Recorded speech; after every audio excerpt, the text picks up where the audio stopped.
This is ninth lit, and for this particular class, we're starting on page 179. I think this will cover most of the material that we read. We are in the middle of, this is the middle of Beowulf's speech. Beowulf had a long speech as he was saying goodbye, and then what did Beowulf do all by himself?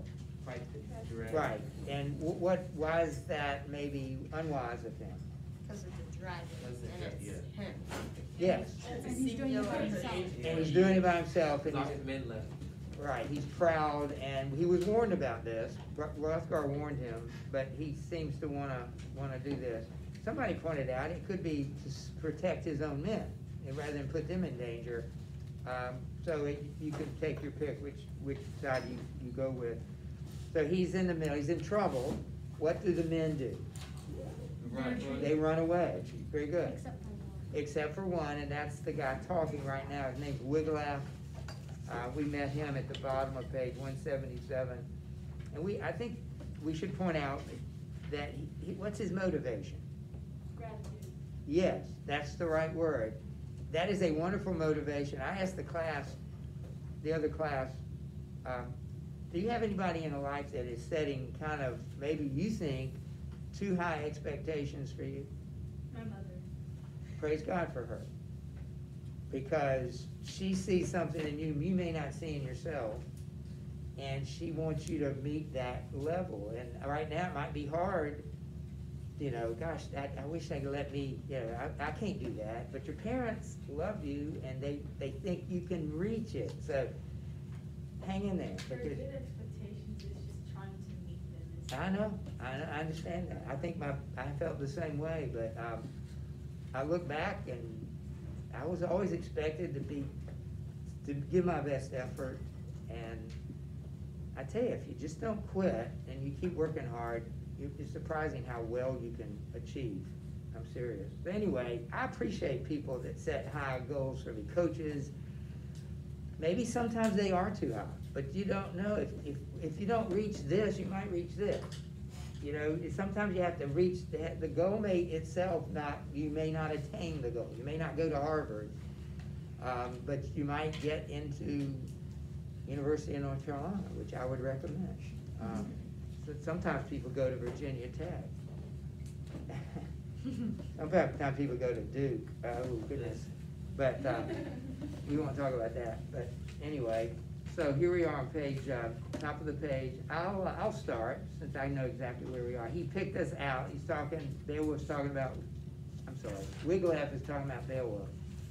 He picked us out from the army deliberately, honored us and judged us fit for the action, made these lavish gifts, and all because he considered us the best of his arms-bearing thing. So that's what he's saying. Beowulf expected big things from us. He chose us. Let's not let him down. And now that he wanted this challenge to be one he had faced by himself alone, the shepherd of our land, a man unequaled in the quest for glory and a name for daring. Now the day has come when his Lord we serve needs sound men to give them their support. Let us go to him, help our leader through the hot flame and dread of the fire. As God is my witness, I would rather my body be robed in the same burning blaze as my gold-giver's body than go back home bearing arms. Don't you love that attitude? I cannot go home and look my friends and family in the eyes if I fail to do this. I'd rather die. The Greeks said, come home bearing your shield or own it, dead. They wouldn't want to come home. They either win or they die. That's their attitude. And for soldiers, that's the proper attitude. That is unthinkable unless we have first slain the foe and defended the life of the prince of the weather geese. I well know the things he has done for us deserve better. Should he alone be left exposed to fall in battle, we must bond together, shield and helmet, mail shirt and sword.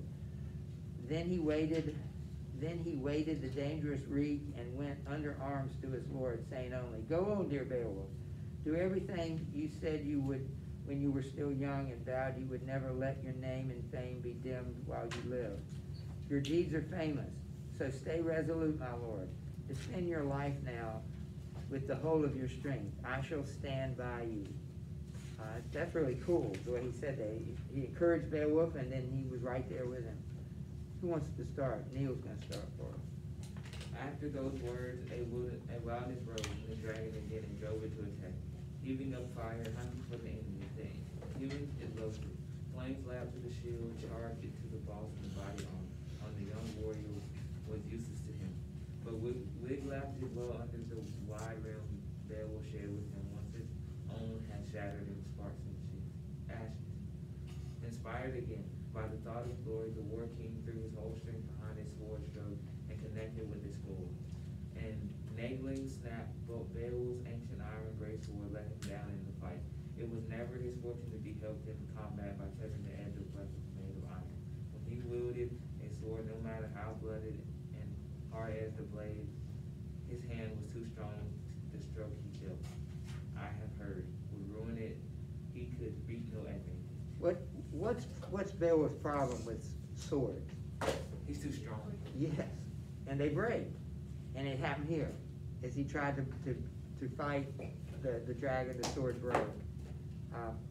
Who's next? All right, we'll go. Then the bane of that people, the fire-breathing dragon, was mad to attack for a third time. When a chance came, he caught the hero in a rush of flame and clamped sharp fangs into his neck. Beowulf's body ran wet with his lifeblood. It came welling out.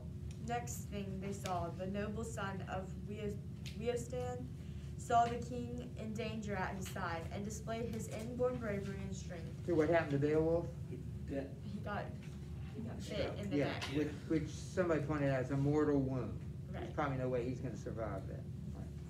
He And left- then Wiglaf jumps into action. He left the head alone, but his fighting hand was burned when he came to his kinsman's aid.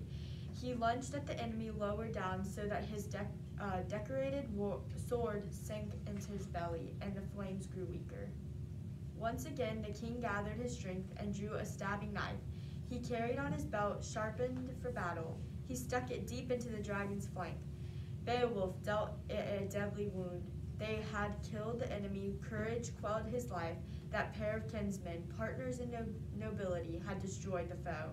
So every man should act, be at hand when needed. But now for the king, this would be the last of his many labors and triumphs in the world. So who actually kills the dragon? Wiglaf. Or, no, wait, the son of Beowulf. It is actually, notice it says, Beowulf dealt it a deadly wound. You could argue that they both did, because Wiglaf did stab him, but the author wants to make sure that you see that Beowulf is the one who killed him. Yeah. Yeah. Now, or? Yes. Yeah. Go ahead. Then the wound dealt by the ground, wait, I'm at the right place? Yeah. Okay, then the wound dealt by the ground burner earlier began to scald and swell. Beowulf discovered deadly poison suppurating inside him, surges and nausea, and so, in his wisdom, the prince realized his state and struggled towards the sleep on the rampart. He steadied his gaze to those gigantic stones, saw how the earthwork was braced with arches built over columns, and now that the thing unclawed for goodness, with his own hands washed his lord's wounds, swabbed the weary prince with water, bathed him clean above with his helmet. Beowulf spoke. In spite of his wounds, mortal wounds, he still spoke, for he who knew his day in the world had been living out the end. His allotted time was drawing to a close. Death was very near. So he's dying for sure. Who would like to read Ike Campbell? Now is the time when I would have wanted to bestow this armor on my own son, had it been my fortune to have fathered an heir and live on in his flesh. For 50 years I ruled this nation. No king of any neighboring clan would dare face me with troops. None had the power to intimidate me. I took what came, cared for and stood by things in my keeping. Never fomented quarrels, never swore to a lie. All this consoles me, doomed as I am and sickening for death. Because of my right ways, the ruler of mankind need never blame me when the breath leaves my body for murder of kinsmen. Go now quickly, dearest Wiglaf, under the gray stone where the dragon is laid out, lost to his treasure, hurry to feast your eyes on the hoard. Away you go, I want to examine that ancient gold, gaze my fill on those garnered jewels. My going will be easier for having seen the treasure, a less troubled letting go of the life and lordship I have long maintained. So what's Beowulf's last request? To look at the treasure that he just won. That's right, good, that's exactly the motive. Jonathan, you wanna? And so I have heard the son of Beowulf obeyed the command of his languishing war-weary lord. He went in his chainmail under the rock hieroglyph with the barrow, exulting his triumph, and saw beyond the sea a treasure trove of astonishing richness.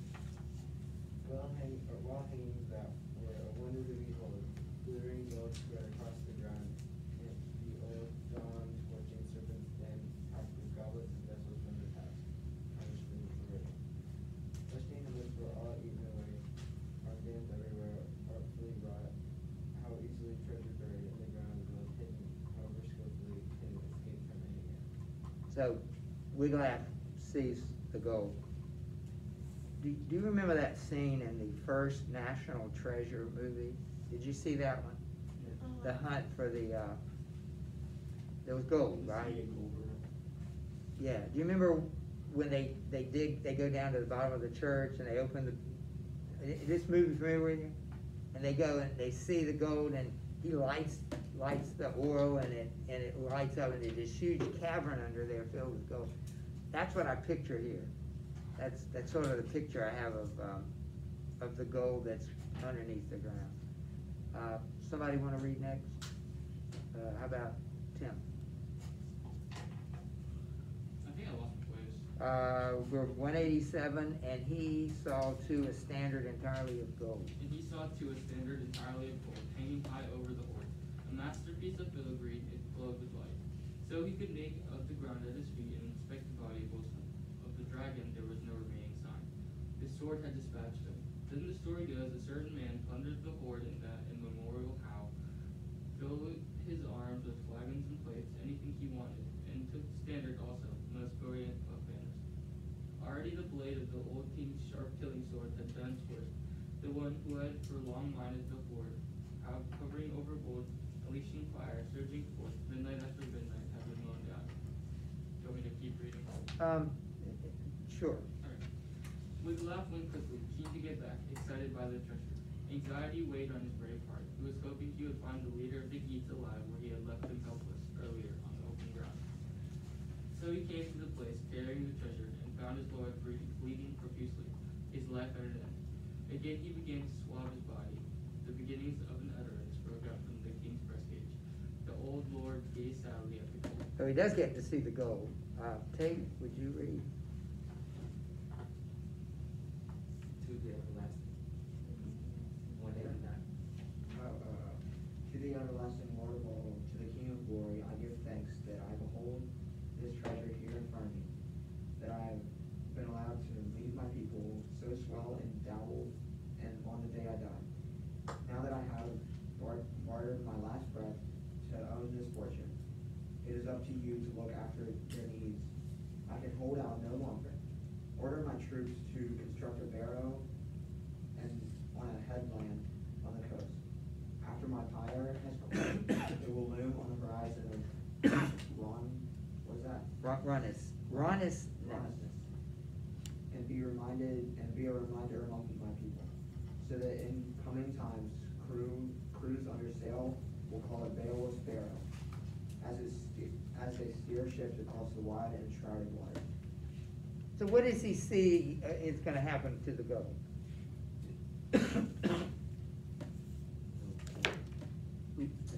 That I have been allowed to leave my people. So he wants the gold to go to the Geat people. And so that's part of the thing. Now what does he want Wiglaf to do for him? Shit. Well, how are they going to bury him? Well, how are they going to bury him?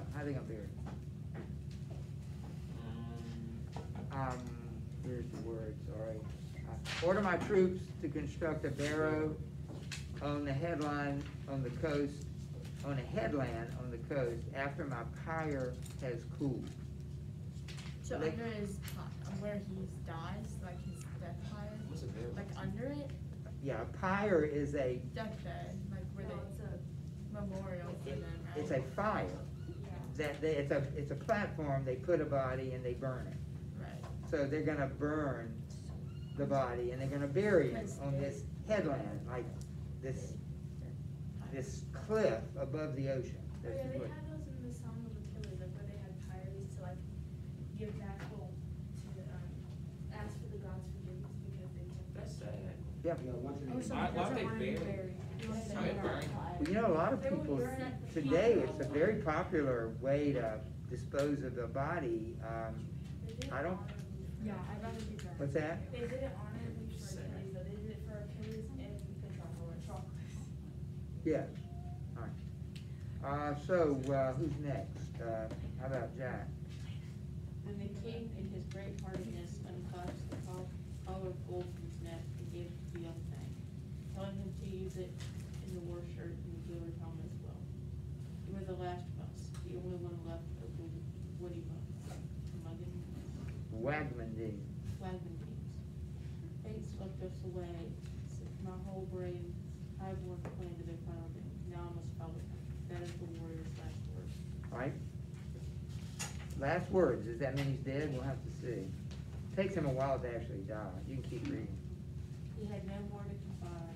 The furious heat of the fire would assail him. His soul fled from his breast to its ascended place of unsteadfast ones. I think you can mark it, Beowulf is dead at that moment. His soul ascended. That's what happens when people die. Their soul travels. What line is this? Do you think he went to heaven or hell? 28:20. What do we know about the only way to heaven? Trust in Jesus. To believe Jesus Christ as your Lord. And so what did people do prior to Jesus' coming? And no one even knew his name or anything, you know. What did people do in the Old Testament? All right, so they believed what they knew.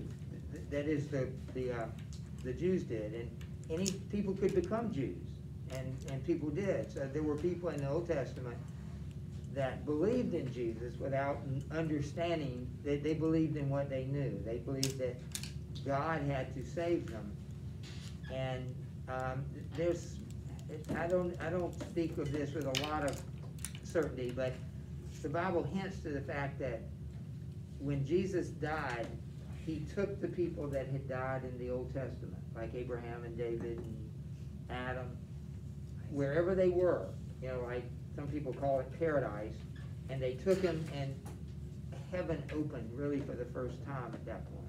So they were taken to heaven. So the answer to your question is no. Unless he was of if he was I don't think there's any way he would have been no Old Testament Judaism. So I don't know. That's why we'll tell people about Jesus. But anyway, when we read the last book, Inferno, we will talk about that again, because that comes up. There's a special place in Dante's hell for people who were good people, but not saved. So the Catholics, I think, believe in this. Anyway, where are we? Jack, are you finished? I would agree. It was hard then on the young hero, having to watch the one he held so dear there on the ground, going through his death agony. The dragon from underneath, his nightmares destroyer, Ray destroyed as well, utterly without life. No longer with the snake folds apply themselves to a safeguard getting hold. Hard-edged blades, hammered out and keenly quickly. Had him those at the sky rumor away there, rigid and brought below beside the treasure lodge. Elena. Never again?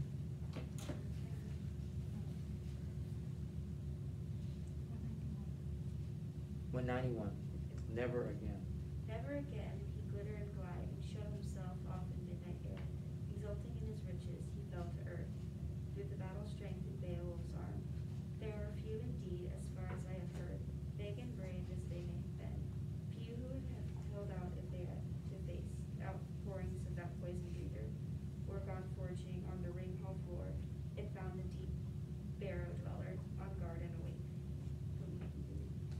Yeah, if you don't mind. The treasure had been won, bought and paid for by Beowulf's death. Both had reached the end of the road through the life they had been led. Before long, the battle dodgers abandoned the wood. The ones who had let down their lord earlier, the tail turners, 10 of them together when he needed them most. They had made off. Now they were ashamed and came behind shields in their battle outfits to where the old man lay. They watched Wiglaf sitting worn out, a comrade shoulder to shoulder with his lord, trying in vain to bring him round with water. Much as he wanted to, there was no way he could preserve his lord's life on earth, or alter in the least the Almighty's will. What God judged right would rule what happened to every man as it does to this day. I didn't say this earlier, but who's probably gonna be the next king of Wiglaf? Because Beowulf didn't have a son. Yeah, Oh, never mind. If she was. sure? Yeah. Celeste. Then a stern The rebuke. stern rebuke was bound to come from the young warrior to the ones who have been cowards. Wiglaf, son of Leostad, spoke disdainfully and in disappointment. Anyone ready to admit the truth will surely realize that the Lord of Men, who showered you with gifts and gave you the armor you are standing in, when he would distribute helmets and mail shirts to men on the new benches, a prince treating his thanes in hall, to the best he could find, far or near, was throwing weapons uselessly away. It would be a sad waste when the war broke out. Beowulf had little cause to brag about his armed guard, yet God, who ordains who wins or loses, allowed him to strike with his own blade when bravery was needed. There was little I could do to protect his life in the heat of the fray, yet I found new strength welling up when I went to help him. Then my sword connected and the deadly assaults of our foe grew weaker. The fire coursed less strongly from his head, but when the worst happened, too few railed around him. So what is his tone toward these men that had run away, now they've come back? Yeah, He's disappointed in them because he may have been alive if there were more people to help. good. So he rebukes them. He rebukes them for their cowardice. Anybody? Yes, Taylor. So it is goodbye now to all you know I live on home ground, the open handedness, the giving of war swords. Every one of you with freehold of land, our whole nation will be dispossessed.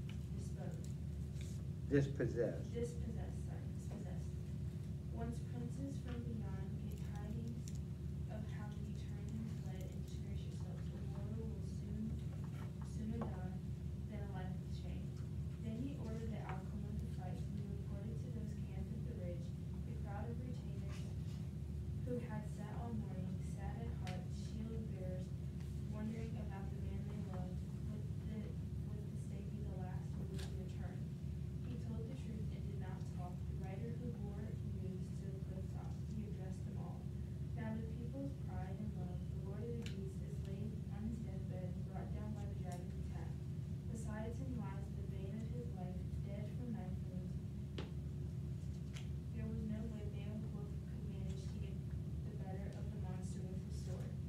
Wiglaf sits at Beowulf's side, the son of Volstan, the living warrior, watching by the dead, keeping every virgil, holding awake for the love and the loathe.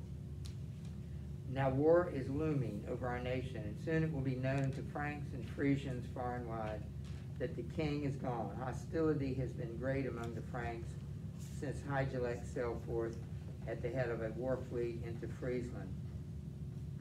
The Hetware harried and attacked and overwhelmed him with great odds. The leader of the war gear was laid low, fell among followers. The Lord did not favor his company with spoils. The Merovingian king has been an enemy to us ever since. Have you ever heard that word before, Merovingian? No. I believe Dr. Talbert, right? Is he the one who teaches you history? Yeah. Okay, he will talk about the Merovingians. The Merovingians were a group of rulers in Europe. And I can't remember all the details, but they were the forerunners for Charlemagne. You ever heard of Charlemagne? All right, Charlemagne is a huge figure in the Middle Ages, king of France, king of the Franks, and Charlemagne is one of the major characters in the next book we'll read. He was a Frank. So let's stop there and look at your questions. We have about 10 minutes. I don't know where we need to pick up, but this will be, you're ahead, so this is good for you. We could, I know we've done at least 59 questions. Yes, we're on 60. All right. So let's look at 60 through about 68, 67. Because what emotion is Beowulf dealing as he delivers his speech to his men on page 165? It's a long time ago, things like, but do you remember, he before he fights, he gives them a speech. Yes. Isn't he thankful for like the years that he has had to reign? Like he mentions, like he kind of recaps the past of what he's done.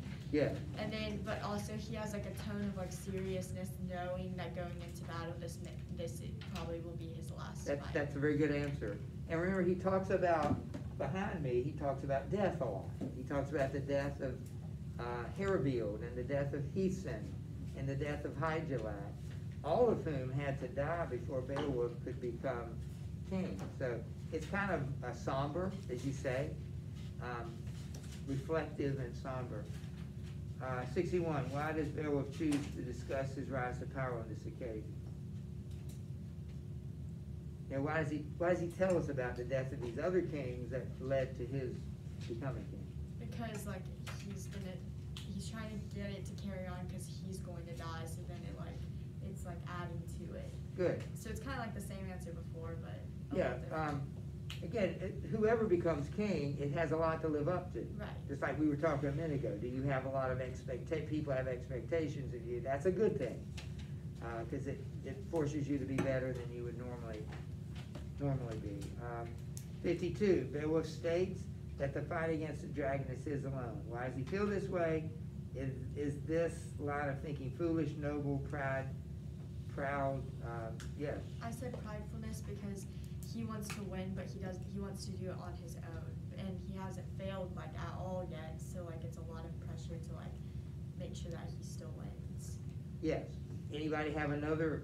Because you could argue that he was trying to protect his men, and that would be noble. So depends on your position. Yeah.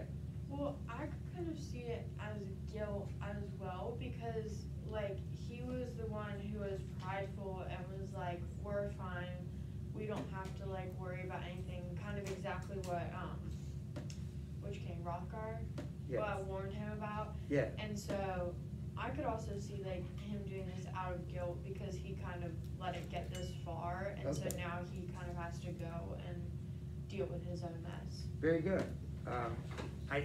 You tend to persuade me, both of you, because particularly when you reminded us that Hrothgar warned him of that, and I think that was preparing us for just the very thing that he ended up doing. So anyway, how about 63? Beowulf trusted in his own strength entirely. Do you think the narrator intends for this to be a departure from his usual character? Why or why not? I'm not sure I understand the question, but yes. I mean, if they're like saying trust in his own strength entirely, it is a departure because he usually is like, God ordains everything, Yeah. God will go with me, and like it's God's will whether I come out or not. Very good. I think it's ambiguous. You know what I mean by that? I think you could make a case either way, but that's hard to argue with. Trusted in his own strength. It just says that. It states that. Mr. Powell, when do we have to turn these questions in? Monday, we'll do it Monday or Tuesday. We're down to 67, or 65. We're very close. Oh, is it like just I turn just them say that in? because I have. Yeah, I just want to look at it. Oh, okay. Since I have them in different places, can I turn them in on Monday? Oh yeah, I don't need them today or tomorrow. Yeah. Question. It's a little confusing because in right before his speech, or during his speech, he does mention like the war that he's about to fight is ordained by God. Yeah. But then he's like, later in the speech, he talks about how he's going to do it on his own strength. So it's almost like he knows in the back of his brain that God's like going to like command whether over life or death of this situation, but also like he's in his own mind, like, okay, I'm doing it, it's gonna be my strength, it's gonna be my fight. Yeah, that's a good, because I think it's ambiguous, I think it's a mix of both. He Right. recognizes God's in charge, he still wants the glory for himself, Right. He's trying to protect his men, all those things are mixed up together. Right. Good answer. 64, we learned the only one of Beowulf's warriors stood beside him to fight the dragon. To what extent were the warriors who ran away responsible for Beowulf's fate, if at all? Yeah.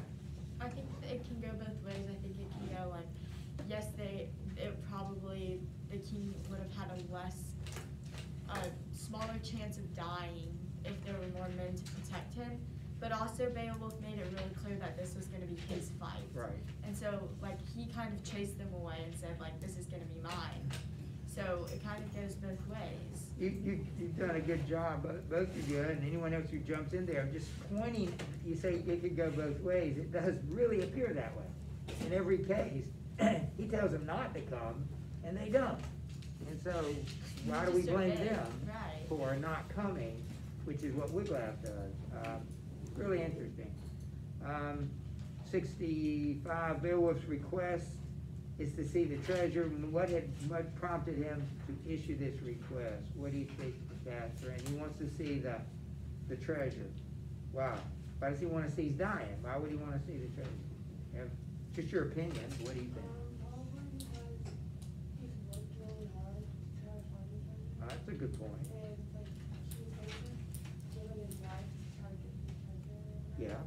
So before he dies, he kind of just wants to see. That's a good answer, Lena.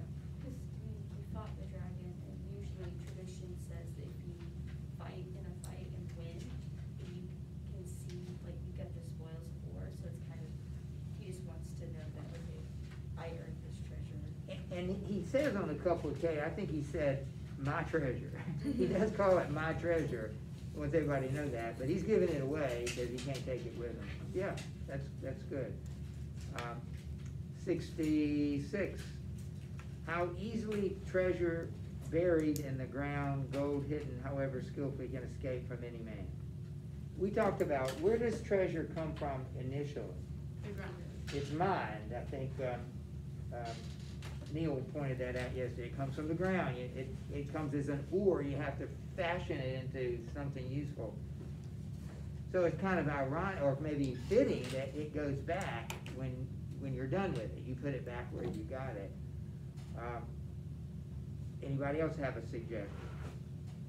How easily buried treasure can escape from any man? Because it's only in the mortal world and you can't really do anything with it after death. And our life on earth is very short and eternity is like way longer.